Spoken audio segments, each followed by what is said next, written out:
Okey, Assalamualaikum dan selamat petang semua. Selamat datang ke RBTX Digital Clinic 2021.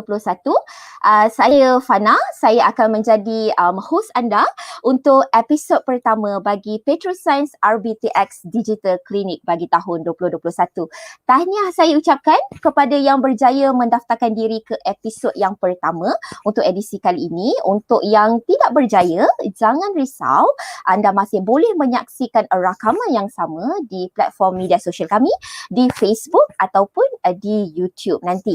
Jadi sekiranya anda masih belum lagi follow account kami, anda boleh segera klik di button follow bagi memastikan anda tidak terlepas untuk sebarang update terkini dari Petroscience. Baiklah, untuk pengetahuan semua, RBTX Digital Clinic kali ini julung kali diadakan secara maya sepenuhnya khusus untuk Petroscience RBTX Digital Challenge. Untuk tahun ini juga kesemua offering sebagai Petroscience RBTX Challenge dilaksanakan maya sepenuhnya, termasuklah untuk kesemua kategori pertandingan yang kita tawarkan untuk tahun ini. Objektif utama untuk sesi klinik ini adalah bagi membolehkan para peserta bertanyakan soalan secara terus kepada Petroscience dan juga panel pakar robotik yang kami jemput bersama pada setiap episod yang dianjurkan, secara khusus sama ada berkaitan dengan teknikal ataupun tentang pertandingan. Jadi kesemua episod klinik ini dilakukan di dalam platform Meet sepenuhnya. Pasti ada yang baru pertama kali menggunakan platform ini.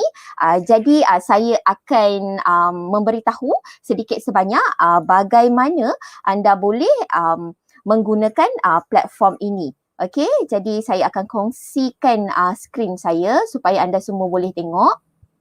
Okey, alright. Okay, so now as you can see, choose the application tab. Okay, can you see my screen now? Okay, baiklah.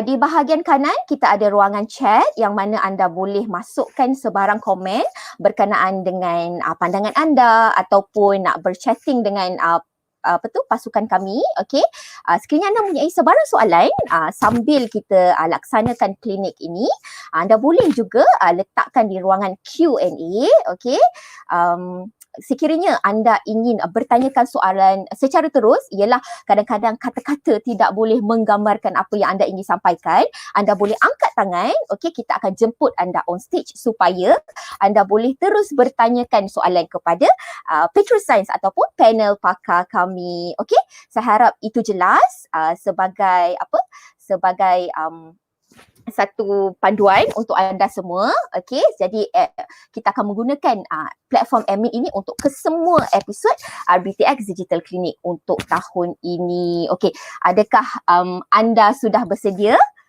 untuk sesi klinik kita bermula? Okey, jadi secara ringkasnya, saya akan ceritakan agenda kita pada hari ini. Kita akan bahagi kepada dua segmen. Segmen pertama adalah yang mana kita akan membuat satu perkongsian khaslah berkenaan dengan topik-topik yang berkaitan dengan asas kepada robotik ataupun pengaturcaraan secara asas. Okey, dan pada bahagian kedua, kita akan buka kepada segmen soal jawab. Sekiranya anda mempunyai sebarang soalan, kita akan memberikan konsultasi secara khusus, secara eksklusif menerusi program RBTX Digital Clinic. Okey, kalau setahun sebelum-sebelum ini, pada tahun 2018 dan 2019 sebelum era COVID, kita buka pintu Petroscience dan juga PlaySmart di negeri-negeri yang terpilih, untuk anda walk in dan bertanyakan soalan secara terus kepada pasukan Petroscience. Tetapi, we are also saying no to COVID. Kita akan embrace through the pandemic. kita akan teruskan juga dengan kita punya offerings, but this time around we are going digital. Okay, jadi terima kasih banyak-banyak kepada yang mendaftar. Sambutan sangat hangat. Hanya pada 2 jam pertama kami iklankan tentang pembukaan klinik ini sudah pun penuh untuk ke semua episod. Okay, jadi manfaatkan peluang sepenuhnya pada kali ini untuk bertanyakan soalan-soalan kepada kami. Kami akan bantu sebaik mungkinlah, dan sekiranya masa tidak mengizinkan, okay, anda masih boleh terus berhubung dengan kami di Petrosize RBTX @petronas.com.my. Boleh terus menghubungi kami dan bertanyakan soalan menerusi email tersebut. Okey, saya harap itu adalah jelas. Jadi pada hari ini saya tidak berseorangan, okey. Saya ditemani oleh seorang panel pakar yang memang bekerja rapatlah dengan Petroscience sejak daripada penubuhan ataupun pelaksanaan RBTX daripada tahun 2017 lagi, bersama dengan saya, okey. Orang yang sangat istimewa, okey. Memang sentiasa dekat di hati para pelajar dan peminat robotik. Okay. Beliau adalah seorang timbalan dekan hal ehwal pelajar di Universiti Kuala Lumpur dan juga seorang pensyarah kejuruteraan dari Universiti Kuala Lumpur British Malaysian Institute. Saya jemput, selamat datang TS Dr. Zulkifli Mahmudin. Apa khabar, Doktor? Khabar baik Fana. Terima kasih kerana bersama dengan kita pada hari ini. Doktor tak ada kelas hari ini? Tak ada kelas hari ini. Terima kasih kerana menjemput saya untuk bersama-sama kita berkongsi lah tentang asas robotik pada hari ini, pada klinik hari ini. Okey, kita nak panggil panjang ni gelaran doktor ni, TS Dr. Zul. So jadi apa? Kita nak panggil apa ni? Untuk Cikgu Zul saja. Panggil Cikgu Zul. Okey. Yeah. Okey, Cikgu Zul. Saya pun dah kena start panggil Cikgu Zul lah ni. Rasa muda pula. Okey, Cikgu Zul, kita ada lebih daripada 100 pendaftaran untuk hari ini. Jadi para peserta, sekiranya anda mempunyai sebarang soalan, boleh masukkan di ruangan chat atau Q&A. Kita akan baca dari semasa ke semasa. Kita buat sesi kita ni informal je lah doktor santai-santai. Jadi sambil-sambil tu kalau ada sebarang soalan, kita akan masukkan sambil-sambil bila doktor kongsikan bila kita masuk ke bahagian teknikal kejap lagi ya. Okey? Boleh. Okey, alright doktor, sekiranya doktor dah bersedia, okey, boleh mulakan doktor. The stage is all yours. Silakan. Okey. Terima kasih Fana kerana sekali lagi menjemput saya untuk berkongsi ilmu tentang robotik sedikit. So terlebih dahulu saya ingin sharekan saya punya slide untuk kita sama-sama melihat PowerPoint yang telah saya sediakan. Boleh doktor.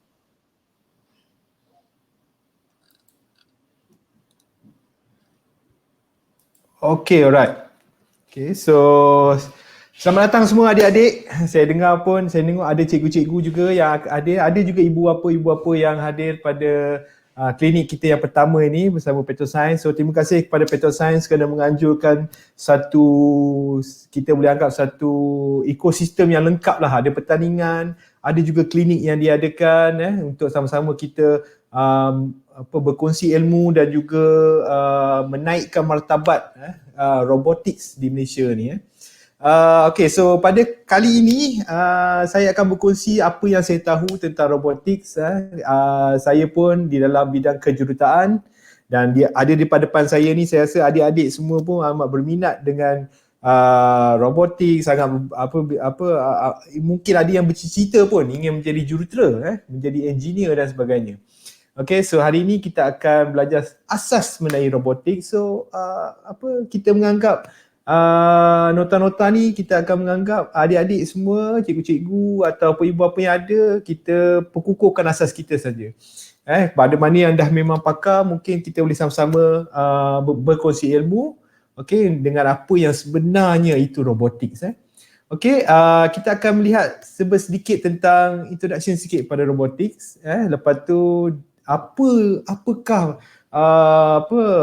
parts ataupun hardware ataupun perkakasan yang diperlukan untuk kita buat robotik, ataupun apakah yang ada dalam badan robotik itu sendiri. dan juga pengaturcaraan yang kita gunakan, programming yang kita gunakan, coding yang kita gunakan. Okay, so terlebih dahulu kita pergi, apakah robot? Okay, so mungkin adik-adik pernah nampak begini rupa robot dia. Cikgu ada kat sini. Ni robot cikgu, kaki pun dah tercabut nampaknya. Okay, saya harap adik-adik boleh nampak. Ni robot, ada yang bentuk macam ni, macam bentuk manusia. Ada tangan, ada kaki. Ada juga yang famous daripada Boston Robotics. Yang berbentuk seperti haiwan begini. Boston mungkin adik-adik pernah tengok YouTube dia atau video dia. Okay, ada juga yang jenis macam Transformers macam gini. Yang kita nampak macam lebih kepada sophisticated sikit.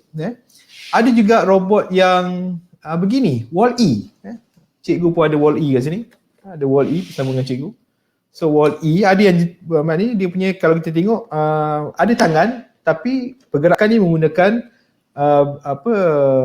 motor yang berbentuk tank, macam kereta kebal, alright. Ada yang berbentuk roda, ada yang menggunakan roda seperti robot di bawah ni adik-adik kan. So macam-macam bentuk robot ni punya. Okay, ada juga yang berbentuk begini, macam spider, macam labah-labah kan. So dari segi badan robot tu dia pelbagai. So semua yang robot-robot yang cikgu letakkan kat sini semuanya adalah berada di darat. Berada di darat kan. Okay. So ada juga robot yang berada di udara. Seperti ni. Ni pun robotik juga ni. So ni drone. Ini kita panggil drone. Ni drone tentera Amerika. Kita panggil Reaper. Reaper ni basically dia akan pergi ke kawasan musuh dan meledakkan bom. Kan? So kita ada drone yang yang selalu digunakan untuk fotografi. Drone yang digunakan untuk mengambil video, visual daripada udara kan. Mungkin ada antara adik-adik kita ni yang memang ada pun drone ni di rumah. Okay. Ada juga yang di dalam air. So ni adalah robot yang kita panggil ROV. ROV dalam air, dia bergerak dalam air macam submarine, macam kapal selam. So semua ni adalah robot. Tapi apakah sebenarnya definisi robot tu adik-adik? Di peringkat awal, robot ni asal daripada perkataan robota. Robota ni maksud dia adalah membuat satu pekerjaan. So di awal dahulu pada sejarahnya, robot ni adalah melakukan perkara-perkara rutin yang berulang-ulang. So manusia cipta robot untuk melakukan perkara yang berulang-ulang. Kan? So tak perlulah manusia yang buat. Kalau benda tu berulang-ulang, benda yang sama je kita buat setiap kali. So dia menghasilkan satu robot untuk membuat perkara itu. So apabila kita semakin advance, apabila masa semakin teknologi pun semakin berkembang, definisi robot tu diolah sedikit, diperbaiki sedikit. So bila kita lihat balik, definisi dia adalah robot adalah alat mekanikal yang dapat diprogramkan, bagi melakukan tugas dan berinteraksi dengan persekitarannya tanpa bantuan manusia. So robot ni adalah satu alat mekanikal yang boleh diprogramkan. Kita boleh programkan dia bagi melakukan tugas, bagi melakukan sesuatu. Dia bergerak ke, dia melompat ke, dia menyelam ke, dia terbang ke, ataupun dia membezakan antara warna ke, apa saja tugasan yang boleh dilakukan. Dan ada satu lagi ayat yang menarik kat sini, dia boleh berinteraksi dengan persekitarannya. Maknanya dia boleh interact dengan persekitarannya. Maknanya dia tahu, depan ada halangan, dia tahu. Dia nampak, sini ada line, ada garisan, dia nampak. Kan? So di sini ada jurang, dia nampak. Kan? So dia boleh berinteraksi, dia boleh dapat maklumat daripada persekitarannya. Dia tahu panas, dia tahu sejuk. Okay?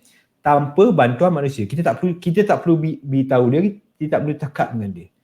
So itu definisi robot yang terkini. Antara bahasa Inggerisnya adalah a robot is programmable mechanical device that can perform tasks and interact with its environment. So it can perform tasks and it can interact with the environment without the aid of human interaction.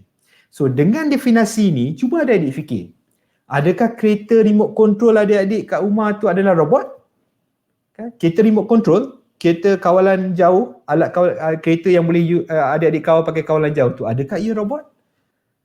Bolehkah dia berinteraksi dengan persekitarannya? Kerana adik yang kawal dia kan? ayat dekat sini tanpa bantuan manusia. So kat sini kita boleh simpulkan bahawa remote control, kereta remote control kalau kereta kawalan jauh itu bukan robot. Kerana kita kawal dia daripada jauh. Manusia masih mengawal dia. So robot ni adalah sesuatu yang tidak dikawal oleh manusia. Dia boleh bertindak secara autonomous. Dia boleh bertindak secara autonomous. So bagaimana dia boleh bertindak secara autonomous tu? Ni yang kita akan kaji. Okay? So, kita lihat kat sini satu contoh. Robot ni, so dia depan ni dia ada mata. Seolah-olah mata lah tu. Depan ni ada mata. So, ini ada halangan di hadapan. Kita tengok, adakah dia boleh kesan halangan ni? So, dia boleh nampak halangan tu dan mengelak dan kembali ke garisan itu. So, di sini, ini contoh robot. Maknanya dia boleh berinteraksi dengan persekitaran dia. Persekitaran dia ada halangan. Dia nampak dan dia boleh elak dan melakukan tugasan dia. Tugasan dia kat sini apa adik-adik? Tugasan dia kat sini adalah follow line. Tugasan dia kat sini adalah mengikut garisan. Okay? So ni contoh robot. Okay? Alright. So dan kemudian kita ada contoh 2 vacuum cleaner kat sini. Robot ke ni? Yang mana satu robot, yang mana satu bukan? Dua-dua ni vacuum cleaner. So kalau adik-adik pernah nampak kat sini, adik-adik, cikgu semua pernah nampak, ini vacuum cleaner lah. Kat yang sebelah sini vacuum cleaner biasa. So maknanya kat sini vacuum cleaner ni kena ada manusia yang menggunakannya. Kita pegang dia punya ni, hose ni, dan kemudian kita sedutlah sampah-sampah yang ada di lantai. Kita yang akan menguruskannya, manusia yang menguruskannya. Tapi vacuum cleaner yang jenis ni, vacuum cleaner yang jenis ni, dia boleh, kita ada Roomba, ada jenama Roomba lah, macam-macam Ecovacs. So vacuum cleaner yang ini boleh melakukan tugasannya iaitu menyedut sampah tanpa bantuan manusia kerana dia ada pengesan. So kita tengok dia beraksi, kita tengok. Kat sini ada nampak dia boleh detect jurang tu. So dia akan pergi dan mengelak. So kat sini cikgu ingin simpulkan bahawa robot tu adalah satu alat mekanikal yang boleh berinteraksi dengan persekitarannya tanpa bantuan manusia. So itu basically kalau adik-adik ditanya oleh kawan-kawan adik-adik atau ditanya oleh ibu ayah, ditanya oleh cikgu, apa dia sebenarnya robot? Itulah jawapan dia adik-adik. Cikgu, saya ada soalan. Ya. Okey cikgu, kalau laptop kita ni kira robot ke tak robot? Kalau komputer. Komputer bukan robot. Bukan robot. Okey. Bukan robot. Ada apa? Dia memang ada input, tapi keyboard dan sebagainya, ada kamera, tapi dia tidak boleh mengawal persekitarannya pula. I see. Dia tidak boleh mengawal persekitarannya. Dia tidak ada satu lagi elemen yang cikgu akan terangkan selepas ni.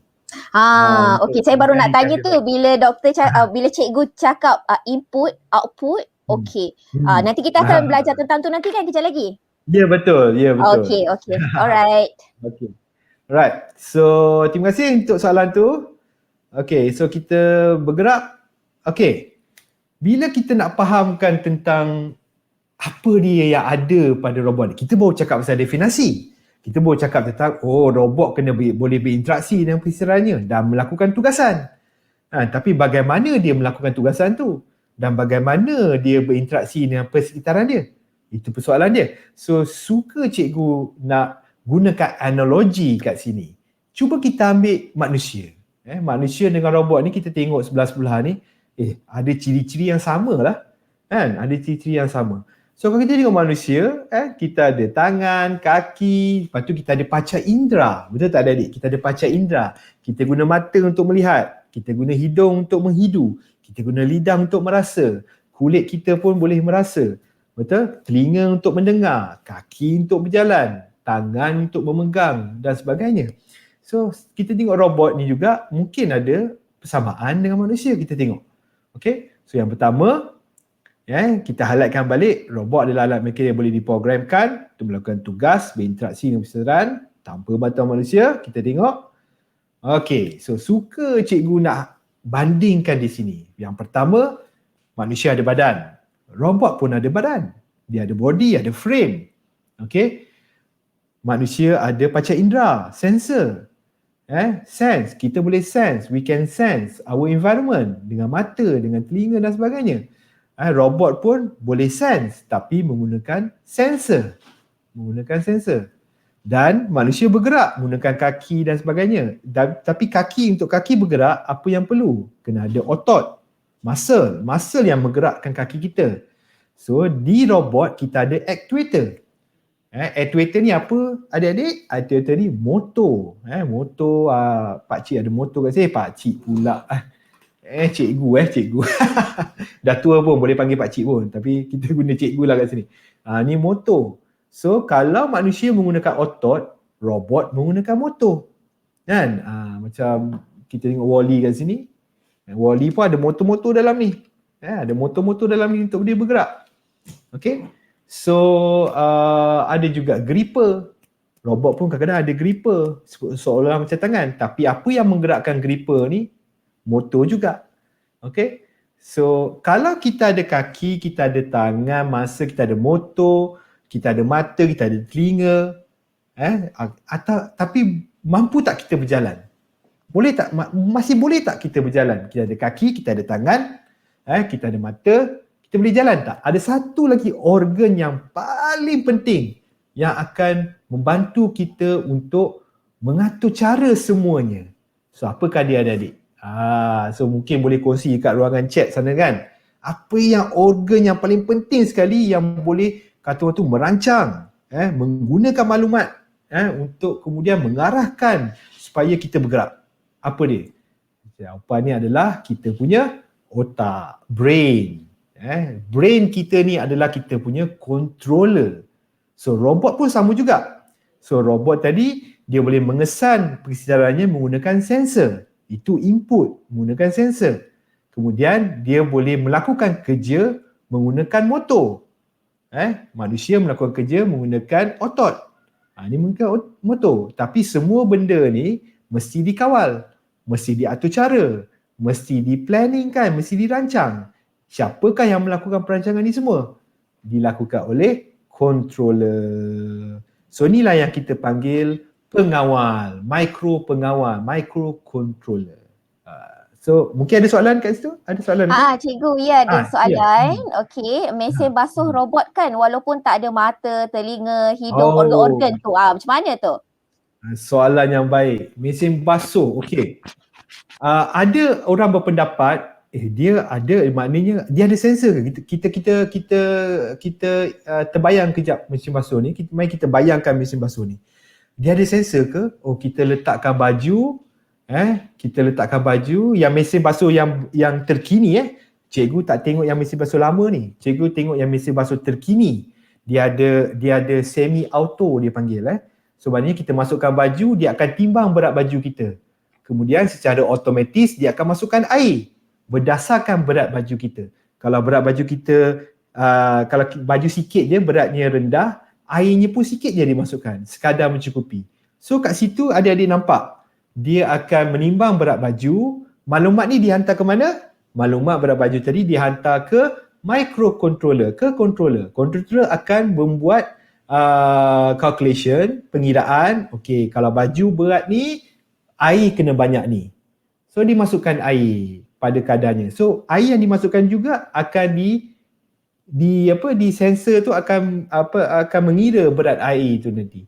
Akan stop, dia akan pusing ikut. So dari segi itu, adakah dia boleh diprogramkan? Ya, dia diprogramkan untuk mengira berat air, untuk mengira berat baju tadi yang dimasukkan, berapa lama nak basuh. Kalau baju sikit takkan nak basuh lama-lama. Basuh sekejap cukup lah. So adakah dia ada controller? Dia ada. Boleh tak dia diprogramkan? Boleh. Boleh tak dia melakukan tugas? Dia basuh baju. Melakukan tugas? Boleh. Boleh tak dia berinteraksi dengan keadaan dia? Boleh. Dia ada sensor untuk mengesan berat baju, berat air, berapa lama dan sebagainya. Perlukah bantuan kita? Dia tidak perlu bantuan kita. So dalam kategori itu, kita boleh anggap dia sebagai robot. Akan tetapi, ada orang berpendapat tugasan ni terlampau rutin. Tugasan ni tak mencabar.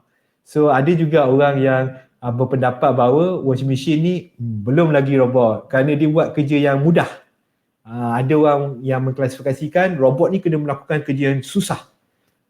Barulah dia naikkan tahap tu. Tapi saya setuju dengan pendapat bahawa robot ni mesin basuh ni bolehlah kita klasifikasikan sebagai robot.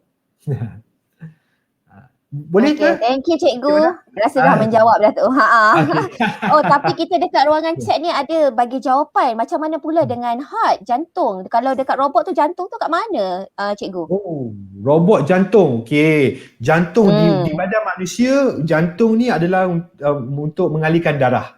Darah ni adalah untuk memprovidekan oksigen pada badan. Oksigen ni merupakan tenaga kita. Bolehlah kita anggap sebagai tenaga kita. So cikgu, kalau cikgu nak analogikan jantung dan analogikannya kat mana jantung tu dekat robot, cikgu akan anggap sumber kuasa dia, iaitu bateri dia. Bateri robot macam ni, robot memerlukan bateri. Cikgu ambil robot cikgu. Robot memerlukan bateri. So bateri ni adalah jantung. Tanpa bateri tak ada kuasa, tak boleh jalan. So kalau ni nak dibandingkan dari segi jantung, jawapan cikgu adalah bateri. Sumber kuasa dia, bateri. Boleh? Ada soalan lain? Menarik ni soalan ni. Okay, tak ada. So far tak ada. Good. Kita boleh proceed ke next. Nanti from time to time saya akan keluarkan soalan. They have no blood katanya Nicholas. Good one. Okay, alright. Dan suka juga cikgu nak highlight juga, adik-adik nampak wire-wire kadang-kadang kat robot-robot ni ada wire kan? Kat robot-robot ni ada wire. Wire-wire ni akan menghantar maklumat. Ini kita boleh anggap macam sistem saraf kalau dalam badan manusia. Sistem urat-urat saraf-saraf. Okay. Macam ni kan, robot ni ada wire-wire ni. Okay. Senang lah. Tapi robot dia tak macam manusia. Manusia sendi-sendi lenguh-lenguh nak urut. Robot tak adalah. Robot tak adalah. Sebab itulah kita gunakan robot untuk melakukan tugas-tugas rutin, tugas-tugas yang berulang-ulang. Pasal dia takkan boring, takkan apa. Dia buat je. Dia tak lenguh, tak perlu urut. Kalau paling common pun kita ganti je wayar. Betul. Ganti wayar, ganti charge bateri baru kan. Okey lah tu. Okay, thank you cikgu. Okay, terima kasih. Okay, kita proceed. Okay, next kita tengok. Okay, kita dah tahu bahawa dia dekat, robot cikgu banyak akan menggunakan robot motif. Untuk klinik pada kali ini, kita akan gunakan robot motif. Okay, kalau kita tengok robot ni, kita bandingkan pula, kita tengok robot yang kita akan guna ni, di mana dia elemen-elemen yang cikgu katakan tadi lah. So dia ada otak, kita ada microcontroller, microkawalan. So otak ni adalah microkawalan, di dalam motif ni ada microkawalan di bawah ni. Okay. Bagaimana pula dengan sensor ni? Okay, untuk manusia kita tahu kita ada lidah untuk rasa, telinga untuk dengar, tangan untuk merasa juga, kasar ke lembut ke, hidung untuk menghidu dan mata untuk melihat. So kalau robot pula, kalau robot motif ni macam mana? So robot motif ni kita ada sensor line bawah ni untuk mengesan line bila dia buat line follower. Kita ada ultrasonic, cikgu ada ultrasonic depan ni, ultrasonic. Kita boleh letak mata dia. Okay, sekejap okay, mata ultrasonic, so boleh letak mata di depan macam ni. Okay, kita ada light sensor, atas ni ada light sensor, sensor cahaya. Okay, so ni adalah antara sensor yang ada di atas robot motif ni. Ada juga robot-robot lain pun ada macam-macam sensor, macam Wall-E pun ada sensor dia, robot humanoid yang cikgu tunjuk tadi pun ada sensor dia. Okay, so ada yang satu sensor, ada yang banyak sensor dan sebagainya. So ni juga line sensor untuk detect line, detect garisan pun sama juga, boleh letak di bawah robot. Okay, so dari segi aktuatornya, ototnya, aktuatornya, motor dan juga kadang-kadang ada robot yang ada gripper dan sebagainya. So itulah aktuatornya. Kalau kita nak bandingkan antara badan manusia dengan robot yang kita akan gunakan untuk RBTX ni. So sekurang-kurangnya untuk RBTX, robot yang adik-adik akan guna adalah mesti ada line sensor. Mesti ada line sensor. Pasal kita nak detect line. Untuk kategori advance, adik-adik kena ada gripper untuk mengambil kotak. Alright, untuk mengambil kotak. So untuk junior level, adik-adik hanya perlu robot yang ada line sensor. So adik-adik ada robot, adik-adik ada actuator, ada motor, ada roda, dan adik-adik kena ada robot yang ada line sensor. Itu je yang diperlukan. Okay? Kalau kita buat perbandingan lah. So cikgu harap jelaslah kat sini. Jelas, amat jelas. Saya harap cikgu harap adik-adik semua jelas tentang apa dia robotik, definasi dia, dan apakah komponen badan dia. Okay? So itu yang kita nak huraikan kat sini. So bila kita cakap pasal robotik, okay, kenapa cikgu ceritakan pasal perkara ni? Kerana mungkin adik-adik dekat luar sana tu ada yang berkeinginan untuk bina robot sendiri. Kalau ada nak bina robot sendiri, apa yang adik-adik perlukan? Ni yang kita nak ceritakan. So apa-apa yang sensor yang kita gunakan tu kita anggap sebagai input. So semua yang untuk dia detect kesedaran dia, untuk dia berinteraksi dengan kesedaran dia adalah input. Itu adalah sensor.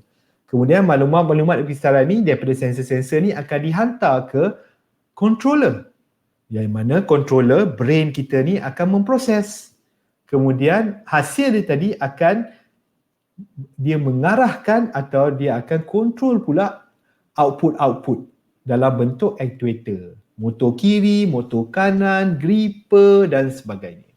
Okay, itu kini kita panggil apa? Charter block. Pasal cikgu harap ada di hadapan cikgu ni, ada dalam airmate pada kali ni, klinik pertama ni, ada yang bercita-cita nak jadi jurutera. Okay, alright. So itulah dia. So dari segi antara definisi yang juga ada dalam robot tadi tu adalah ia perlulah boleh diatur cara, boleh diprogramkan. Okay, so kat sini kita akan buat program kita dalam software di laptop, kemudian kita akan uploadkan ke robot kita. Kita akan uploadkan ke robot kita supaya kemudian dia boleh melakukan kerja. Okay, secara ringkas. Okay, so hari ni cikgu akan dedahkan adik-adik pada pengalaman ni lah. Okay. So yang kita nak fokuskan adalah kepada line tracer. So line tracer. So kalau adik-adik nak buat sendiri robot adik-adik, nak buat line tracer adik-adik sendiri, apakah yang adik-adik perlukan? Okay, cikgu boleh simpulkan kat sini. Okay, kita lihat sini contoh line tracer. Okay, tu dia robot. Bawah ni ada sensor pengesan line. Nampak tu? Oh, sensor. Yang mata-mata tu cikgu. Ya, mata-mata. Okey. Nampak? Ya, dia dapat ikut line hitam dengan baik kat situ. So dia punya line sensor dia tu macam Kak Fana kata ni tadi ni, mata-mata ni nampak ni 1, 2, 3, 4, 5. Okey. Dia buat daripada apa tu cikgu? Mata-mata tu. Mata-mata ni menarik dia punya cara buat dia. Kalau ada dia boleh nampak, mungkin kalau cikgu boleh zoomkan kat sini, cikgu boleh zoomkan. Okay, alright. So ada dia boleh nampak ada 2 kotak dekat dalam ni. Nampak mouse cikgu So 2 kotak dalam ni. Satu kotak ni akan memancarkan cahaya dan satu lagi kotak akan menerima cahaya. Dia pancarkan dan diterima. So kalau adik-adik tahu, cahaya ni kalau dia gelap, kalau warna gelap, dia akan menyerap cahaya lebih banyak daripada yang cahaya yang warna terang. So kalau track tu kita ada warna putih dan warna hitam, yang warna hitam tadi akan menyerap cahaya lebih daripada bahagian track yang warna putih. Okay, macam gitulah sensor ni boleh tahu bahawa dia melihat hitam ke dia melihat putih. Kalau dia dapat balik serapan yang kurang, dia tahu dia akan detect hitam kerana kawasan hitam tu yang dah menyerap cahaya. So dia terima balik kurang lah. Dia terima balik kurang. Kalau dia terima balik pantulan tu tinggi, cahaya yang dia terima balik, maknanya dia tahu bahawa sensor ni berada dekat warna putih. So tu yang cikgu adik-adik boleh nampak lah kat sini. Mata-mata ni. Ada 5 mata. So untuk RBTX, nanti kita akan pergi lebih lanjut, adik-adik boleh ada maksimum 5 mata sahaja. Tak boleh lebih. Boleh kurang, tak boleh lebih. Okay, kena ada 5 mata saja. Macam sensor yang ada dekat cikgu sekarang ada 1, 2, 3, 4, 5, 6. Ni ada 6. Ni ada 6. So 6 ni tak boleh lah. Kena tutup 1 lah kalau nak masuk RBTX. Tutup satu lah. Nanti dalam video tu kena tutup lah pakai tape ke apa ke kan. Okay. Tutup. So inilah dia kita panggil dalam kerana cikgu sekarang sedang bercakap dengan bakal-bakal jurutera, kita namakan ni IR sensor. Infrared sensor. Okay. IR sensor. Okay, itulah dia. Okay, boleh? Ada soalan-soalan lain daripada adik-adik?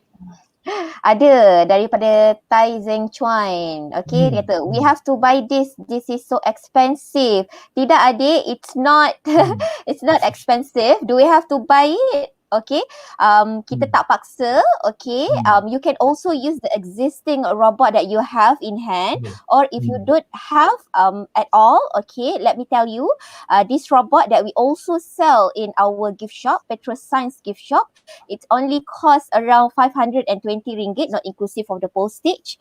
Okay, so you can always have contact us after this. Okay, email us so we can assist you further on the purchase of the robot. Alright? Okay, alright. Okay. Terima kasih. Thank you, cikgu. Terima kasih.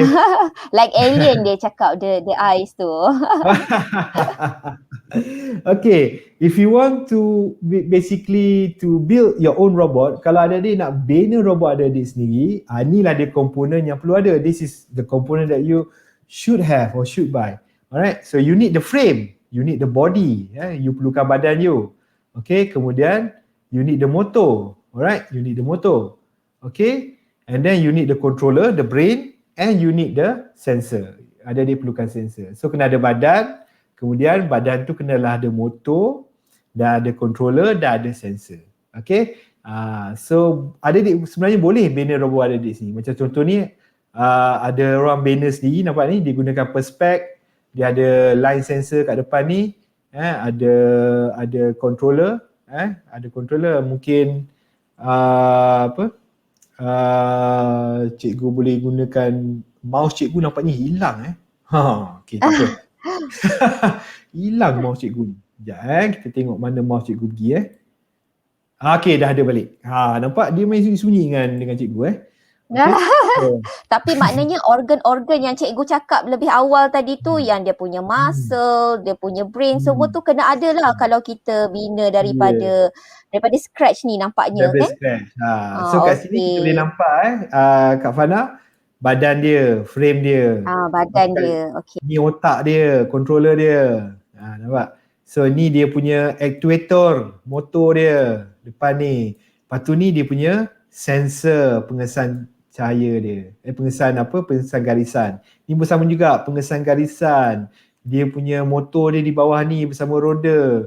Dia punya controller dia di atas ni, dan juga dia punya badan. So elemen ni kena ada lah. Elemen-elemen badan, kena ada motor, kena ada controller, dan kena ada sensor. Okay, adik-adik boleh bina sendiri. Dan untuk advanced kategori pelajar sekolah menengah, adik-adik pelajar sekolah menengah kena tambah gripper untuk menangkap kotak, untuk mengangkat kotak ataupun memeluk kotak untuk dibawa daripada satu point ke satu point yang lain. Itu yang perlu ditambah dengan advanced category. Okay, alright. So kalau ada, kerana kita dah ada dulu adik-adik alumni adik-adik lah 2018 ada yang membina robot sendiri, dan pada tahun yang 2018 tu robot yang dia bina sendiri tu mendapat tempat yang pertama.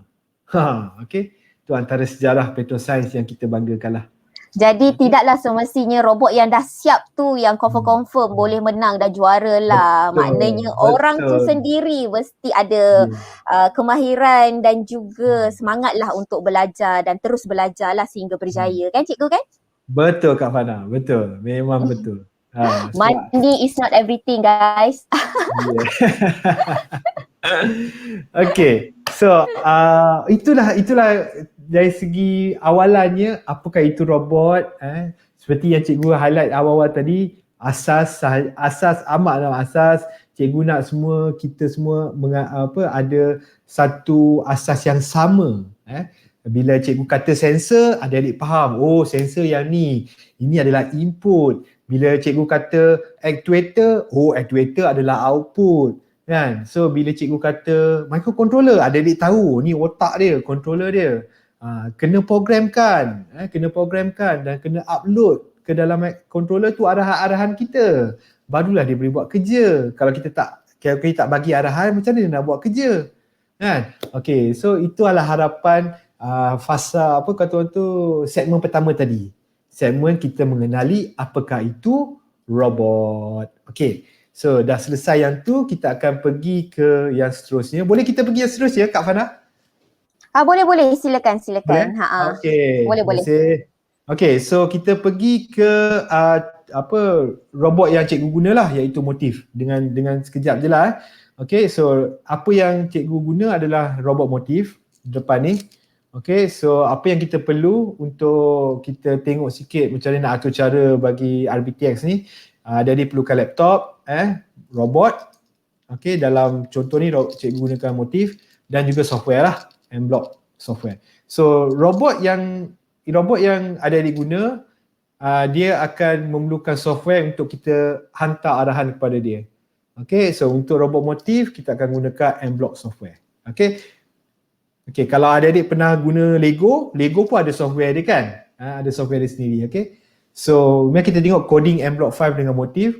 So kalau adik-adik belum ada M-Block software ni, dia boleh adik-adik lawat mblock.cc. Kat sana kita boleh download lah software ni. M-Block PC Surgeon boleh download software. Okay, so dia percuma. Software ni percuma. So once adik download, adik-adik boleh buka dia punya software dia. Dia akan berada dekat desktop adik-adik. Okay, dan adik-adik boleh terus pakai lah. So cikgu rasa yang lebih baiknya cikgu terus tunjukkan contoh. Kerana bila kita bercakap secara teori macam ni susah nak nampak. Betul tak? So bila kita tunjukkan contoh mungkin adik-adik akan terus boleh nampak. So jom kita tengok. So untuk adding motif kepada M-Block, okay, so cikgu terus tunjukkan. Alright, so adik-adik masih nampak cikgu punya screen Okay. Cikgu kena ada komputer cikgu kalau nak guna M-Block ni. M-Block ni kena ada komputer dan software ni boleh adik guna di PC, di komputer ataupun boleh guna dalam web. Dalam web pun ada dia punya software. Tapi memang kena gunakan komputer lah. Memang kena gunakan komputer. Tablet pun tak boleh cikgu Tablet boleh pakai itu, tapi cikgu risaukan tentang nak upload tu nanti. Kena ada alat khas untuk USB. Ada alat khas. Okay. So once adik-adik dah katakan adik-adik pergi ke website dia mblock.cc, lepas tu adik-adik boleh pergi ke download kat sini. Download. So bila pergi download, dia akan sini download M-Block percuma. Ada web version macam cikgu kata tadi, tapi kita nak pakai PC version. PC. Web version ni memerlukan internet. So kalau PC version ni tidak memerlukan internet. So boleh download for Windows ataupun kalau adik-adik guna Mac, Apple, so adik-adik download pakai Mac lah. Okay, bila adik-adik download, adik-adik boleh install. Bila adik-adik dah install, dia akan ada shortcut kita panggil betul. Adik-adik pun mungkin lebih pakar program daripada pakar komputer daripada cikgu kan. Cikgu ni dah lama, adik-adik mungkin lebih pakar tentang komputer daripada cikgu. Akan ada shortcut kat sini. So adik-adik boleh klik kat shortcut tu dan software tu akan dibuka begini. Alright, akan dibuka begini. So pada awalnya belum ada motif lah, cikgu delete dulu. Pada awalnya dia kosong macam gini, dia tak ada motif. Okay, so adik-adik tekan add. Okay, adik-adik boleh cari mana motif. Ni ada berbagai-bagai robot dalam ni, nampak? Ada berbagai-bagai robot. Lego Mindstorm pun ada dalam ni. Okay, adik-adik boleh cari mana motif. Cari, okay, ni dia, motif 2020. So adik-adik boleh klik dan dia kerana cikgu dah download, dia tak ada plus kat sini. Kalau adik-adik nak download, baru mula nak download, adik-adik kena tekan plus dulu. Tekan plus, dia akan download, barulah adik-adik boleh tekan OK. Okay, barulah adik-adik boleh tekan OK. So sini bila cikgu tekan OK, okay, motif muncul di sini. Nampak? Motif muncul di sini. So bila motif muncul di sini, kat sebelah sini adik nampak coding dia, script dia, kita panggil, terus ada pilihan untuk motif. Motif robot, adik boleh tengok run forward ada, stop ada path untuk detect line, find black line, find white line, semua ada kat sini. Adik-adik boleh main dengan lampu, motif LED, ada lampu kat sini. Adik-adik boleh sense, motif sense, maknanya ultrasonic untuk detect halangan, cahaya dan temperature pun boleh detect. Dan motif OLED. OLED ni apa? Display. Atas ni ada display, dia boleh detect display. Okay? So semua dah ada kat sini. So mari kita buat atau cara yang pertama. Simple saja cikgu akan buat. Okay? Cikgu nak nyalakan lampu. Kalau adik-adik tengok atas motif, adik-adik boleh nampak sini ada lampu. 1, 2, 3. Nampak putih-putih ni? Putih-putih ni semua lampu. Dan kat atas lampu ni dia ada labelkan. Dia ada labelkan LED 1, 2, 3. Mungkin boleh nampak kot. Cikgu harap boleh nampak situ. 1, 2, 3, 4 sampai 12 sebelah sini. Okay. So ni cikgu nak tunjukkan atur cara je kerana ini bukan satu sesi untuk belajar tentang robot. Ini adalah klinik. So cikgu nak tunjukkan macam mana mudahnya M-Block ni.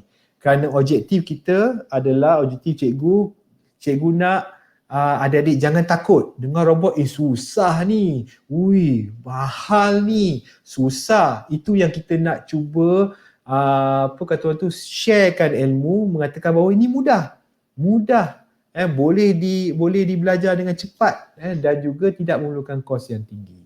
Okay, so mari kita tengok cikgu sekarang nak nyalakan lampu ni, lampu tengah ni, lampu atas ni nak nyalakan dia, klik, okay, boleh okay. So pergi ke event, nampak cikgu punya mouse ni, pergi ke event, kita kena letak kunci dia di atas dulu. Cikgu akan besarkan sikit supaya semua nampak. Okay, mudah saja cikgu buat tadi. Pilih event, cikgu tarik, cikgu guna cikgu punya mouse ni, tarik dia ke sini. Sinilah ruang atur cara dia. Okay, so kita letak dia punya tajuk dia dulu. Semua benda kena ada tajuk kan. Buku pun kena ada tajuk. So kita letak tajuk dia, when motif start. Okay, so apa kita nak buat? Tadi kita nak nyalakan lampu. So cikgu pergi ke lampu, motif LED. Cikgu nak nyalakan lampu 1. So cikgu boleh pilih ni, LED 1 on. Mudah kan? Mudah je. Okay, so cikgu akan tekan connect, pergi ke sini. Sekarang ni ini arahan kita, LED 1 kita on kan. Kita boleh pilih LED mana kita nak on kan. 1, 2, 3, 4, 5. So kita boleh pilih LED mana. So ini arahan kita nak sekarang uploadkan ke motif, ke robot. Okay, so tekan connect. Okay, kita tekan show all connected devices. Pastikan adik sambungkan USB cable pastikan sambungan USB cable adik pada motif lah. Okay, so tekan connect. Okay, sekarang dia dah connected. Okay, connected. Alright, so kita boleh tekan, terus saja tekan upload. Terus tekan upload. Dah. Okay, so mari cikgu buka dia punya gambar dia. Cikgu dah siap ada motif kat sini. Nampak tu motif cikgu? Okay. Okay, kita tengok dia tengah masih nak tengah upload tu, kita tengok progress dia. Nampak progress dia 100, dia akan nyalakan lampu. Okay, cikgu tunjukkan lampu 1 dah menyala. Nampak? Nampak adik-adik? Lampu 1 menyala. Okay. Okay. So, kalau kita nak dia nyala padam kan, cikgu boleh guna arahan yang ni senang saja. Turn LED 1 on, lepas tu kita pergi ke control, kita tunggu 1 saat. Okay, lepas tu cikgu boleh tekan right click kat sini, duplicate. So sekarang bila cikgu ada 1 on and then 1 off. Senang je. 1 on, 1 off. Nyala, padam. Okay. So dan cikgu nak dia berulang-ulang. Why not cikgu nak berulang-ulang? Nampak tak ke sini? Cikgu baru perasan forever. Ni kita panggil forever loop. So dia akan berulang-ulang. Okay, so masukkan dalam dia. So bila cikgu gunakan ini, dia akan berulang-ulang. Okay, jom kita uploadkan. Okay, kita buka kamera kita. Okay, kita tengok. Okay, dia tengah belum upload lagi Itu masih yang arahan sebelum ni kan, cikgu kan? Ya, betul. Ini masih arahan sebelum ni, dia menyala saja. Sekarang kita hantar arahan baru tapi progresnya belum selesai. Dia dah mula, tu? dia dah mula. On the way. Okay, so nyala saat-saat, padam saat-saat. Nyala saat-saat, padam saat-saat. Okay. Mudah saja adik-adik, mudah saja. Okay, cikgu ada soalan, Yeah. Can I use another software other than M-Block? Okay, each robot comes with its own software.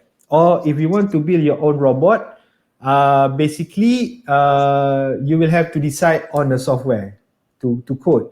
It depends on your microcontroller. So kalau adik nak bina robot sendiri, adik-adik first kali kena pilih microcontroller. Dan setiap microcontroller ada program dia sendiri. Okay, alright. So for each microcontroller that you choose, they have their own program. If you choose to buy a ready-made robot, it will come with a program.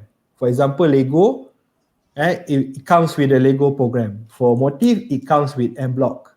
Alright, so if you want to choose which program, let's say you want to build your own robot. Katakan adik-adik nak bina robot adik-adik sendiri, macam mana nak pilih microcontroller yang bagus? Dan kemudian nak pilih software yang bagus. How do you choose a good microcontroller and how do you choose a good software if you want to build your own, for example? So my advice is, nasihat saya adalah pilih program atau microcontroller yang popular. Choose the one that is popular. Why? Kenapa? Because the one that is popular has a lot of support. Banyak support, banyak video, banyak tutorial, banyak kelas, banyak shifu yang boleh membantu. Dalam dunia engineering, dalam dunia technical, dia ada banyak hackers. Hackers dalam erti kata yang baik, bukan hackers yang godam software. Kita dalam hardware robotik ni pun kita ada hackers kita ataupun makers, our makers. Mereka ni suka membantu, tapi mereka ni akan banyak gunakan microcontroller yang popular, yang software yang popular. So kalau adik-adik nak buat sendiri robot, pilih microcontroller yang banyak orang pakai. Di sini yang paling popular sekali adalah Arduino. Yang paling popular. So pilih Arduino. Dan Arduino datang dengan software dia. Ada Arduino punya software. Dekat situ ada banyak yang boleh bantu. Tapi kalau adik beli robot yang sedia complete, pastikan ia datang dengan software dia sendiri. Dan bila datang software dia sendiri, macam cikgu tunjuk kat sini, dia akan mudahkan adik lah. Semua dah ada lah kat situ. Dia punya pengaturcaraan dia semua dah ada, tapi bukanlah maksud dah ada tu senang sangat. Tidak. Adik-adik masih lagi perlu untuk belajar, mengkaji, mengatur cara dan memilih blok-blok yang sesuai. Strategi kena ada. Kerana bila adik masuk pertandingan, kadang-kadang robot tu berat dia, motor dia berapa speed, dia punya strategi yang adik nak pakai, nak belok macam gini, berapa kelajuan, belok macam mana, berapa kelajuan, itu memerlukan daya pemikiran adik. Itu yang kita cuba nak promotekan pada adik-adik kita ni, supaya dia boleh berfikir secara kritis, secara kritikal, secara inovatif, kan? Dan dibantu dengan software-software yang ada lah. Okay. Alright. Thank you Cikgu Zul. Itu saja. Nanti from time to time kita akan keluarkan soalan lagi. Boleh proceed? Okay. So itu adalah contoh dari segi LED, mudah saja. Cikgu nak terus pergi pada robotik lah sikit sebelum kita ni, kerana kita tengok masa kita pun cikgu ada 5 minit je lagi sebenarnya ni untuk berkongsi. Okay, so dekat dalam nota saya rasa kita akan video ni akan ada, dan nota ni pun saya rasa pihak Petrosains boleh kongsikan pada adik-adik kita ni untuk sama-sama lihat. So nota ni agak komprehensif untuk membantu adik-adik bermula dengan pengaturcaraan motif M-Block terutamanya, dan cikgu rasa banyak juga sekolah-sekolah tahun 5 RBT yang gunakan M-Block. So M-Block ni agak famous juga pada ketika ni. Okay, so ada diceritakan macam-macam lah, standard block, semua ada dalam nota, macam mana nak connect pun ada, macam mana nak upload pun ada. Okay, so semua kita boleh kongsikan, cikgu boleh kongsikan. So macam nak blink LED macam dah tunjuk tadi kan, pun cikgu boleh kongsikan. Okay, pergerakan robot. Ini cikgu nak sentuh sikit tentang pergerakan robot. So untuk pergerakan robot, di atas motif sendiri dia ada all these blocks lah. Move right motor clockwise atau anti-clockwise, ke depan ke belakang ke nak gerakkan robot. Lepas tu nak run forward ke nak run backward, nak turn left ke nak turn right. Okay, kebanyakan robot yang kita guna untuk RBTX akan menggunakan yang kita panggil ni differential drive. So bila adik-adik ada dua motor saja, robot ni ada dua motor saja, pergerakan dia akan berasaskan kepada yang kita panggil differential drive. So izinkan cikgu tunjukkan apa itu differential drive. Kalau nak drive forward menggunakan kaedah differential ni, maknanya motor kiri dan motor kanan kelajuan dia sama. Kalau motor kiri dan motor kanan laju dia sama, dia akan bergerak ke depan lah. Secara lurus, dia akan bergerak lurus. Okay, dia akan bergerak lurus. Kelajuan kanan, kelajuan kiri sama, dia bergerak lurus. Betul? Okay, so mungkin kita boleh tunjuk contoh kat sini. So bila kelajuan motor kiri dan kanan sama, dia akan bergerak lurus. Nampak? Dia akan bergerak lurus. Kalau kelajuan motor kiri dan motor kanan sama. Betul? Kiri dan kanan sama. Kalau, macam mana kalau adik nak belok ke kanan? Nak belok ke kanan ni. Tengok mouse cikgu Kalau nak belok ke kanan robot ni, okay, motor kiri mestilah lebih laju daripada motor kanan. Bila motor kiri lebih laju, motor kanan ni slow sikit daripada motor kiri, dia akan belok kanan lah. Kalau nak belok kiri, motor kanan kena lebih laju daripada motor kiri. Betul tak adik-adik? Kita tengok contoh. Okay, so kalau nak belok kanan, motor kiri kena lebih laju. Betul tak? Okay, so kalau nak belok kanan, motor kiri kena lebih laju. Daripada motor kanan. So motor kanan kurang sikit kelajuannya. So robot ni akan bergerak ke kanan. Okay, kita tengok pergerakan contoh motif ni. Okay. Nampak? Okay. Gitu Okay, so kalau mau belok ke kiri, adik-adik pun boleh jawab lah. Nak belok kiri, motor kanan kena lebih laju daripada motor kiri. Motor kiri laju sikit je. So dia akan pergi ke kanan. Pergi ke kiri. Kita tengok contoh. Nak play video pula. Okay, tengok contoh. Gitu. Mudah saja. Okay. So basically kalau kita ini nak pusing, macam mana boleh berlaku pusingan ni adik-adik? Adik-adik boleh teka tak? Macam mana boleh berlaku pusingan ni? Macam mana dia boleh pusing macam ni pula? Untuk dia pusing macam ni, mudah saja. Ini bermakna motor sebelah kanan, cikgu posekan dia di depan ni. Motor sebelah kanan pusing lawan arah jam, anti-clockwise. Motor sebelah kiri pusing clockwise. So motor sebelah kiri pusing ke depan, motor sebelah kanan pusing ke belakang. Ini menyebabkan dia pusing secara spin, kita panggil. Secara spin. Nampak? So itu manipulasi arahan yang kita boleh bagi. So kalau adik-adik ada robot, ini adalah langkah pertama untuk kita serasikan diri kita dengan robot kita lah. Boleh tak dia bergerak ke depan, ke belakang, stop. Tadi ke belakang cikgu tak tunjuk. Ke belakang ni maksudnya dua-dua motor bergerak lawan arah jam. Kalau ke depan, arah jam. Kalau ke belakang, lawan arah jam. Kalau ke kiri, kelajuan berbeza dengan kanan kiri. Ke kanan, kelajuan berbeza kiri kanan. Okay? Alright. Dan kalau stop, senanglah. Kalau nak berhenti, kita jangan bagi arahan lah. Kita bagi arahan kosong, kelajuan kosong. Okay? Dah pergi ke slide ni pula. Okay, so dari segi slide itu saja yang cikgu nak tunjuk pada hari ini. Ngam-ngam pukul 3. kalau dari segi arahan, izinkan cikgu just masukkan sikit arahan untuk pergerakan tadi. So kalau contohnya cikgu nak lakukan pergerakan, cikgu akan guna ni dulu, press PB1 to start. So atas motif ni ada 2 button untuk start, untuk kita gunakan. So kita ada boleh pilih PB1 atau PB2 untuk start atau stop button. So tadi kita nak run forward kan, terus boleh letak sini run forward. PB tu apa cikgu? Dia ada maksud ke PB tu?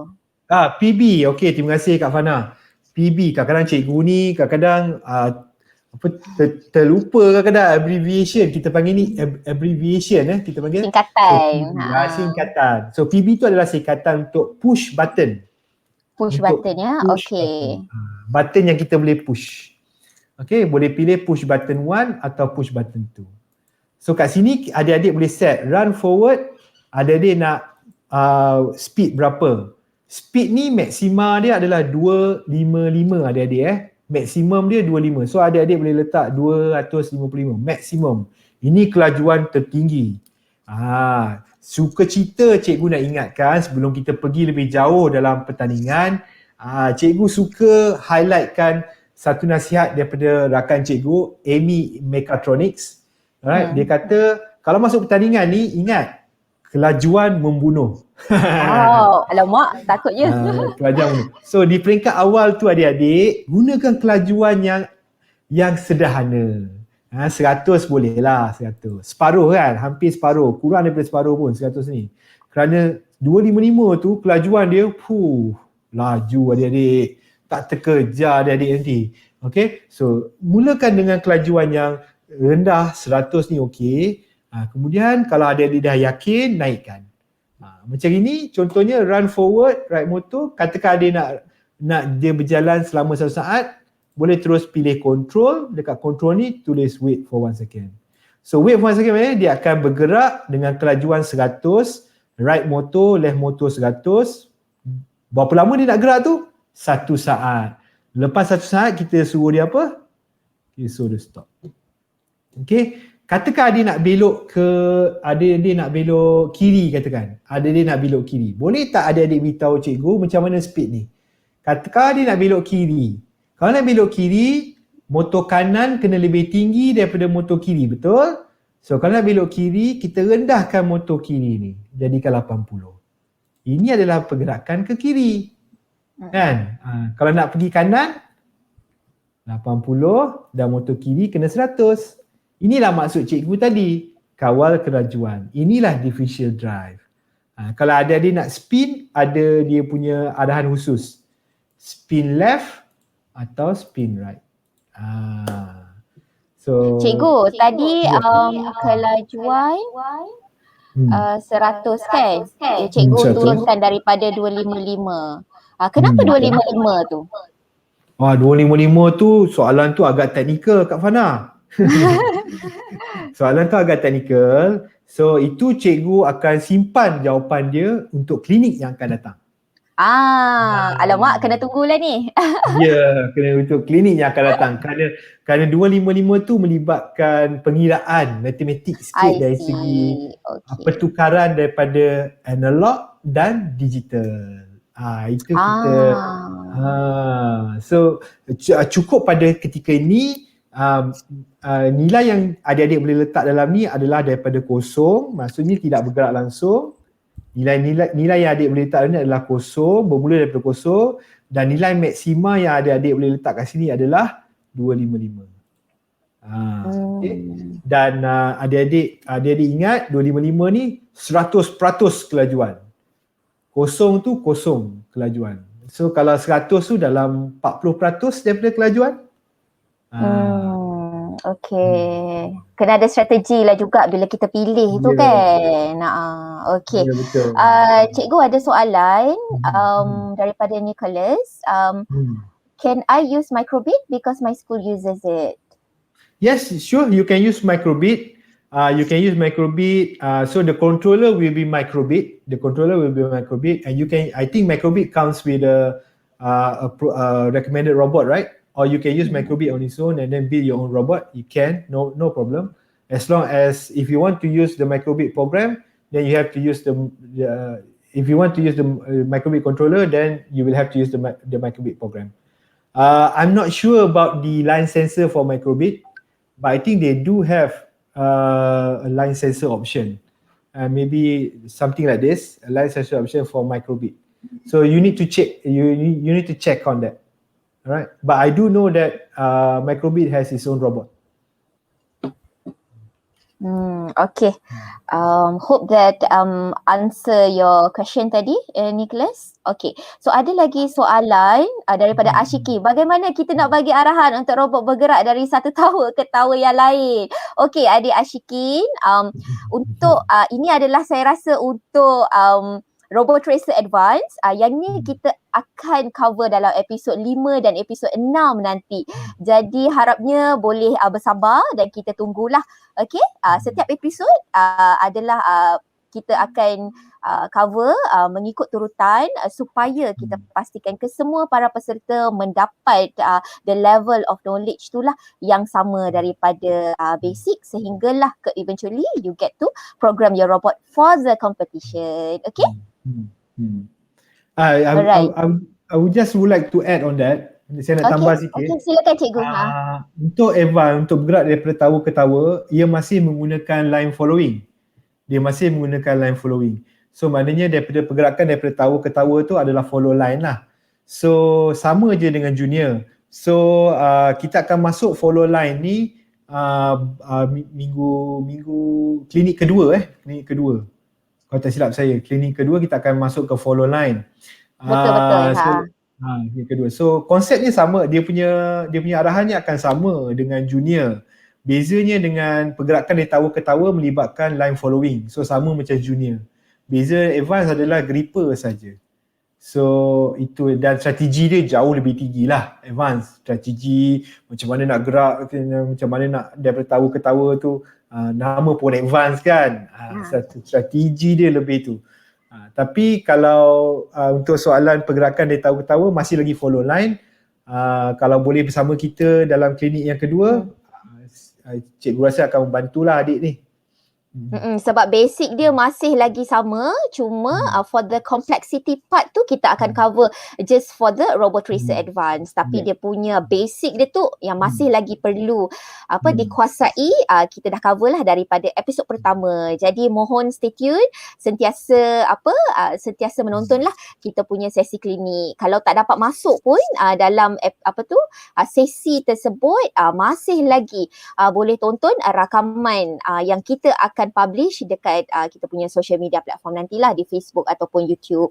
Jadi kalau anda belum follow page PetroScience di Facebook ataupun YouTube ataupun Instagram, anda boleh klik follow sekarang dan on notification supaya anda tidak terlepas dari sebarang update lah daripada PetroScience. Okey, jom kita tengok ada soalan lagi tak? Okey. Can I use another software? Okay, kebanyakan soalan kita dah jawab. Tapi okay, kita ada soalan lagi. Tadi masa cikgu program tayar tu kan? Okay, katakanlah cikgu kita program tayar tapi tayar tu tak bergerak. Katakan robot tu tak bergerak, macam tak responsif lah. Okay, tapi secara general apa yang kita perlu buat dulu? Macam tu, apa yang kita perlu check berdasarkan pengalaman cikgu lah kalau robot tak respon dekat arahan yang kita bagi? Okay, kalau robot tak respon pada arahan yang saya bagi, first kali saya check bateri ada tak ada. Bateri okay. So sumber kuasa ni ada ke tak ada? Kan? So kadang-kadang sumber kuasa ni tak ada, kadang-kadang disebabkan oleh wire putus, wire ke motor tu putus. Kadang-kadang bateri lemah ataupun wire tu putus. So kalau wire tu putus, so cikgu akan check dululah ada sumber kuasa tak masuk. Kan? So tengok wire semua okey, bateri pun tengok full charge kan, lampu robot pun ada menyala. So maknanya tak ada apa isu dekat hardware. Dan mungkin boleh pusingkan sikit motor tu, ada tak dengar macam dia stuck ataupun dia sangkut. Mungkin gear dia dah patah dan sebagainya. Kalau semua okey, maknanya semua running as normal. Kadang-kadang antara salah satu cara untuk troubleshoot adalah ambil bateri dan bateri tu kita sambungkan dengan wire, terus pergi ke robot. Maknanya kita bypass semua robot tu punya input. Kita pakai actual sumber kuasa untuk jalankan dia. Kalau motor tu okey, dia akan boleh jalan lah. Kalau kita letak bateri terus pada dia pun dia tak berjalan, maknanya motor tu dah rosak. Motor tu dah dalaman dia dah ada problem lah. Kalau semua okey, letak bateri dekat robot semua okey, maknanya sama ada program tak upload, tu berlaku. Program tak upload dan microcontroller, micro pengawal tu ada masalah lah. So okay. itu antara sebab. So selalunya jarang lah micro kawalan tu problem. Micro kawalan akan problem, you langsung tak boleh upload, you langsung tak boleh hantar arahan. So itu dah tahu dah ada problem. Tapi kalau you boleh hantar arahan, insyaAllah micro pengawal tu okey kan. So itu antara step-step yang saya akan buat lah. First, check bateri ada tak ada. Kemudian wiring tu okey tak okey. Nombor 3, motor tu ada problem ke tidak, dengar dia sangkut ke apa ke. Keempat, baru cikgu akan tengok software. So selalunya cikgu tengok hardware dulu lah, lepas tu baru masuk software. I see. Hardware and software. Okay, untuk adik-adik yang baru lagi, okay, yang masih nak berjinak dengan robotik, okay, cikgu sedikit ringkasan. Apa itu hardware, apa itu software? Ini basic juga ni. Basic. Okay. Hardware macam cikgu cerita tadi lah, apa-apa yang melibatkan robot ni, dia punya tayar, motor, dia punya elektronik atas ni, segala wire, ni semua hardware lah. Visible lah, visible, boleh nampak. Visible. Okay, visible, nampak, boleh pegang dan sebagainya. Software adalah program yang dalam komputer lah, laptop. Atur cara kita, pengatur caraan kita. Itu adalah software lah. Okay, so itu yang soalan-soalan tadi pun kita dah dengar kan. Oh, software apa nak pakai, hardware apa nak pakai. Dia sentiasa berkait lah, Macam cikgu sebut tadi, so tu pun mungkin cikgu melangkau beberapa step kan. Sebenarnya macam cikgu sebut tadi, bila dia bermula dengan pilih hardware dulu sebenarnya, kemudian software tu dia akan automatic. Kerana bila you dah pilih hardware microcontroller sekian, Arduino katakan, dia datang dengan software tertentu saja. So dia lebih mudah pilih microcontroller yang utamanya microcontroller kena pilih dululah. Kemudian semuanya akan masuk. Paling brain, otak kita ni yang paling penting sekali kan untuk kita decide. Untuk kita decide apa yang kita nak pilih dulu, pilih microcontroller dulu, brain dia dulu. Okay, I see. Starts from there lah. Then baru kita boleh connecting dengan all the hardware and everything kan. So maksudnya daripada awal tu kena dah ada clear lah kita punya strategi lah tu, cikgu. Okay, alright. Dia harap itu menjawab soalan tadi. Okay, ada satu soalan daripada Ashikin juga. Okay, ada beza tak? Okay, kejap saya display. Ada beza tak jika kita guna IR line sensor yang ada banyak atas satu board dengan menggunakan IR line sensor yang biasa? Maybe yang jenis loose lah kot. Okay. Beza dari segi pro and con dari segi pro and con, cikgu sebut semua benda ada advantage dan disadvantage. Semua benda ada kelebihan dan ada kekurangan. Yang kelebihan dia, bila kita cerita yang baik dulu lah, kita cerita yang kelebihan. Kelebihan dia bila pakai yang satu-satu, ni bukan satu-satu ni yang banyak. Kalau adik pakai dia siap. Kalau adik guna yang satu-satu, adik boleh susun dia. Susun dengan jarak yang adik suka. Kadang-kadang pemilihan jarak line sensor ni bergantung kepada berapa lebar line yang robot tu kena follow. Berapa lebar line yang robot tu kena follow. Kalau line dia halus, adik akan rapat-rapatkan sensor adik. Kalau line dia besar, adik-adik nak jarakkan sensor adik-adik supaya dia boleh detect line tu dengan baik. Okay, alright. So kalau adik pilih yang satu-satu, adik boleh strategikan dia jarak dia macam mana. 2 cm interval, jarak antara 2 cm, satu sensor. Jarak tu adik boleh. Macam ni adik tak boleh tentukan jarak. Bayangkan sensor ni walaupun 6, tapi line yang dia nak follow tu sebesar tangan cikgu ni. Nampak? So kan, dia tiada gunanya Tiada gunanya kerana semua sensor ni dah duduk atas line hitam. Dah ditutup dah pun. Dah ditutup dah. So boleh tak dia mengesan line tu dengan baik? Dia tak boleh mengesan. Dia hanya detect hitam je. Dia tak detect yang sebelah tu putih. Kerana line tu terlampau besar dan jarak sensor ni terlampau rapat. Okay. So kalau line tu besar sangat, then adik ada sensor yang macam gini, susahlah, tak boleh nak fleksibel.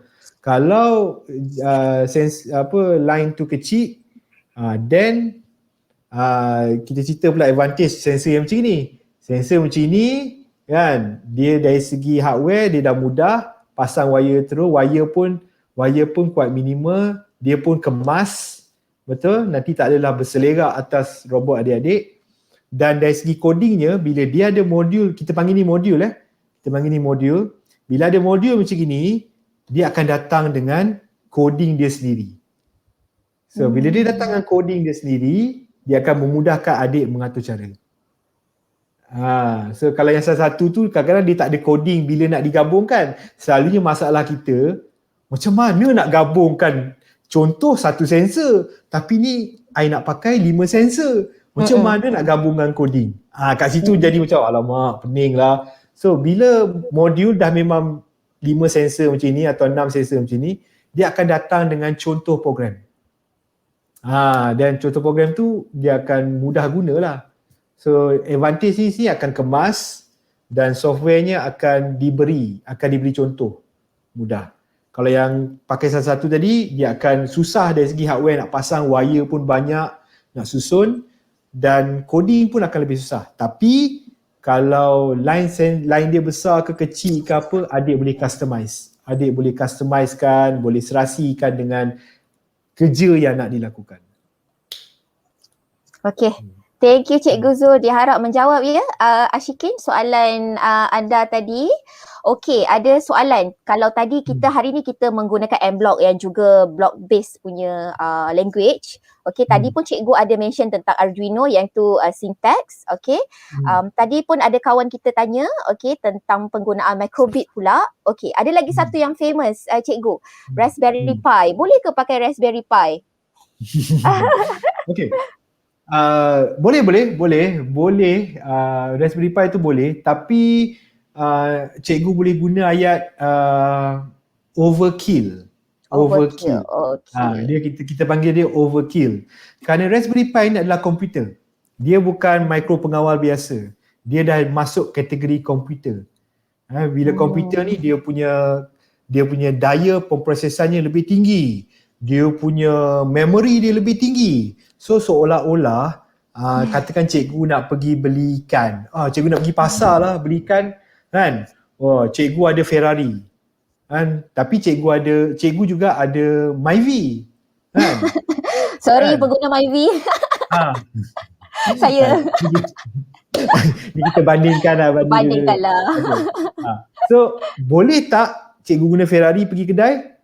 Boleh. Pergi pasar tu? Boleh, tak ada masalah. Boleh tak cikgu guna Myvi pergi kedai? Boleh, tak ada masalah. Tapi bila cikgu guna Ferrari, itu yang kita panggil overkill, berlebih-lebihan. Padahal kita boleh gunakan yang lebih mudah, murah, yang lebih kata orang tu memadai, optimumkan penggunaannya. Pasal bila kita cakap Raspberry Pi, kita bercakap tentang komputer, keupayaan dia tinggi, tapi kita hanya guna sekelumit je saja dia punya potensi. Rugilah kan. So dan dia perlukan bila nak atur cara tu dia perlukan screen, dia perlukan ni, tapi mungkin ada yang akan gunakan Raspberry untuk programkan robot dia. So maknanya dia ada Arduino, dia guna Raspberry Pi dia kerana dia tak ada laptop kan. Dia guna Raspberry Pi sebagai laptop dia. Raspberry Pi ni laptop boleh jadikan komputer, boleh jadikan macam laptop. So dia gunakan Raspberry Pi untuk mengatur cara, uploadkan kepada Arduino dia. So dia gunakan Raspberry Pi dia sebagai komputer untuk mengatur cara, untuk uploadkan ke Arduino dia. Itu mungkin ada yang akan guna. Tapi untuk gunakan Raspberry Pi sebagai robot dia sendiri, dan kena ingat RBTX syarat dia adalah Microcontroller tu kena di atas robot. Microcontroller pengawal tu mesti berada di atas robot. So Raspberry Pi tu kena ada atas robot adik-adik. So Raspberry Pi tu pun agak besar dan RBTX punya size limit adalah 20 cm. So cikgu rasa macam lepas tu dia berat lah tu. Dia berat. Lepas tu dia besar. Lepas tu nanti robot adik besar. Lepas tu nak kena macam-macam lah. Tapi untuk cikgu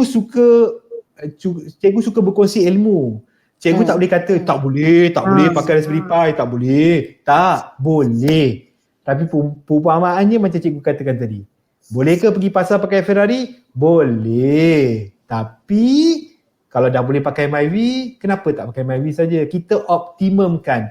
Ini yang kalau bakal-bakal jurutera dekat depan cikgu-cikgu depan cikgu ni, bakal-bakal jurutera ni, kat sini kita panggil dia engineering punya keputusan yang kita perlu buat. Kita perlu buat kita perlu, inilah kerja jurutera. Dapatkan maklumat sebanyak mungkin dan buat perbandingan, buat pertimbangan dan kemudian buat keputusan. Itulah dia. Itu yang kita nak berlaku dengan adik-adik dalam pertandingan RBTX ni. Itu yang kita nak cultivate kan, kita nak budayakan benda ni. Pemikiran secara kritis. Jadi dia bukan sahaja kemahiran tu, your hard skill, tapi kemampuan you untuk berfikir dan membuat keputusan lah. Okey. Kita panggil dia digital intelligence lah sekarang. Zaman sekarang. Okey, alright. Ada yang tanya, okey, ni soalan yang tadilah yang kita dah mention tadi, apa beza Arduino dengan M-Block? M-Block adalah block base kan? And Arduino tu syntax base lah. Syntax tu yang mana dia perkataan saja. Kalau M-Block tu dia seperti Scratch lah kan? Dia macam puzzles. You just sambung-sambungkan dia and then you boleh terus upload dan hantar arahan tu ke robot anda lah. Okay, ada apa-apa soalan lagi? Okay, tadi cikgu ada bagi tahu kan, bila kita letakkan sensor, kalau dia tutup penuh maknanya dia tak menjalankan fungsi dia sepenuhnya lah. Kalau dah line tu setebal tu, mata dia pun boleh cover setebal tu saja. Okay, cikgu ada tips tak kalau bilangan sensor yang kita boleh consider kalau nak masuk pertandingan RBTX untuk kategori robot tracer ni? Berapa bilangan banyak sensor nak pakai? Cikgu jap ya, cikgu ambil track jap Okay. So cikgu track kat sini. Okay. So kita tengok contoh track ni, line ni kan. Contoh line ni. Okay, so contoh line kat sini, basically kalau macam tengok sensor ni kan, macam okay lah, tak ada masalah kat sini. Okay, tapi kita harus ingat satu perkara je yang penting kat sini. Minimum satu, kalau adik-adik guna dua sensor pada line, okay, bila adik-adik guna dua sensor pada line, contoh, boleh cikgu share screen je lah. Boleh cikgu, silakan. Kita ada dalam 7 minit lagi sebelum kita tamatkan sesi. Sekejap tu kan? Okay, sekejap je masa berlalu sejam setengah kita Allahuakbar. Okay, so katakan saya pakai skrin kosong lah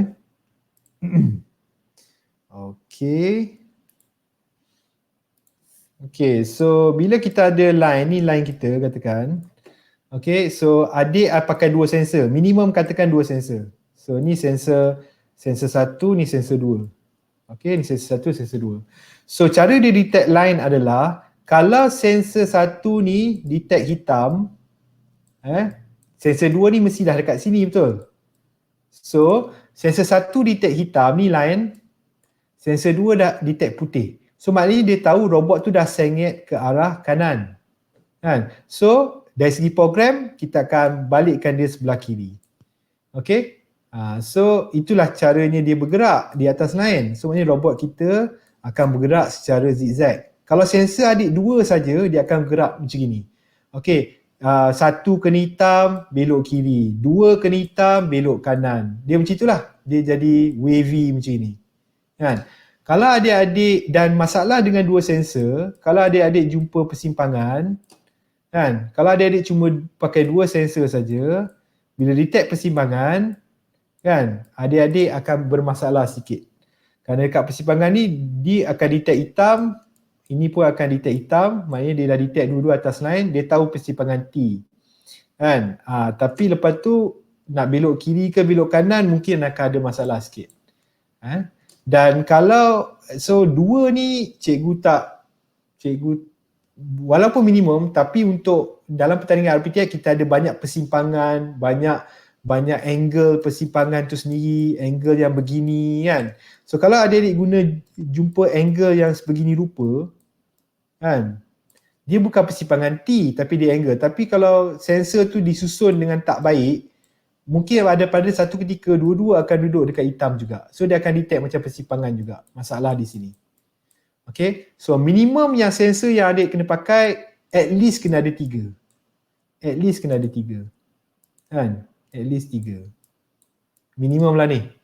So kalau ada persimpangan, kalau ada selekor macam gini, dia still boleh tahulah kan. Kalau macam ni pun dia masih boleh mengagak di mana adakah dia persimpangan ataupun hanya selekor yang tajam atau yang sewaktu dengannya. Atau persimpangan T, kerana kita ada dalam pertandingan ni kita ada persimpangan T, kita ada persimpangan sebelah kiri, kita ada persimpangan sebelah kanan. Kita juga ada selekor-selekor tajam, selekor-selekor yang bersudut. Kan? Selekor-selekor yang bersudut. So minimum sensor 3. Tapi kalau 3 ni pun macam cikgu kata tadi, dia akan bergerak sedikit wavy oleh kerana sensor dia tak banyak. Lagi banyak sensor, lagi rapat sensor, lagi banyak sensor, dia akan lebih sensitif dan dia akan boleh follow line dengan lebih baik. Bila dia wavy, dia akan mengambil masa. Bila dia mengambil masa, dia akan lambat. So bila lambat, walaupun kita berdasarkan pada checkpoint, tapi masa akan diambil kira sebagai pilihan yang kedua. Kalau checkpoint sama semua, kita akan tengok masa. So dekat situ mungkin akan kurang sikit advantage lah untuk adik-adik. Kan? Kalau adik-adik punya robot berjalan macam ini, dia akan rugi masa. I see. Jadi minimum 3 lah sebaiknya minimum. Tapi lagi banyak lagi bagus. Tapi untuk RBTX kita limitkan kepada 5 sahaja maksimum ya. Paling banyak cikgu based on your experience berapa banyak pernah orang guna untuk satu robot dalam satu pertandingan lah untuk satu robot. Berapa banyak sensor digunakan? 16. Banyaknya 16 ya. Itu memang pecut habis lah tu. Pecut habis tu. Tapi kalau 16. Lagi banyak sensor lagi mahal ke macam mana ke tak semestinya? Lagi banyak sensor lagi mahal lah. Lagi banyak sensor lagi mahal dan tapi surprisingly secara mengejut programming dia taklah berapa susah sangat. Okay, alright. Alright, jom kita tengok kalau ada soalan-soalan lagi. Oh, cikgu, ada orang yang bertanyakan sekiranya mereka mahu bermula tanpa sebarang asas, newbies lah, okay. Dekat mana yang mereka boleh test dulu sebelum beli robot? Macam tu. Sebab nak tahu jugalah, nak test jugalah kan. If they can do it before they purchase the real robot ke macam mana? Apa pandangan cikgu? Nak mula test dulu. Sekarang ni ada banyak robot-robot base yang murah dekat Shopee. Saya rasa RM20 boleh, RM20 pun ada yang murah kat Shopee. So nasihat saya adalah test, kalau nak test ni bukan untuk masuk pertandingan bukan. Nak test dulu sebelum masuk pertandingan sebenar. Beli robot base yang biasa yang ada dekat pasaran ataupun kita nak share macam yang saya share yang gambar tadi dalam PowerPoint saya tadi. Robot ni mungkin saya boleh just sharekan balik slide tu. Okay, yang ni kan. Okay, robot base yang ni paling murah ni. RM15 kalau tak salah saya. Yang ni RM15 saja. Kan. Lepas tu ni RM15 ke RM20. Dah siap dengan motor ni. Dah siap motor, dah siap dengan battery pack. Yang tak ada cuma controller je. Tu kena tambah jugalah kan? Tambah controller, so badan, badan tambah controller, dan satu lagi saya nak share dengan cikgu-cikgu atau adik-adik. Controller ni dia tak boleh terus mengawal motor. Dia tak mampu terus mengawal motor. Kita kena ada yang kita panggil driver. Driver. So kena tambah driver. So driver tu boleh plug and play terus dengan microcontroller Arduino ni. Harga dia pun tak mahal. Saya rasa kalau nak bermula dengan badan robot, dengan motor, dengan driver ni dalam RM35, RM40, something like that. Dan kalau nak tambah sensor, bolehlah beli sensor yang individual ni dulu. Kan?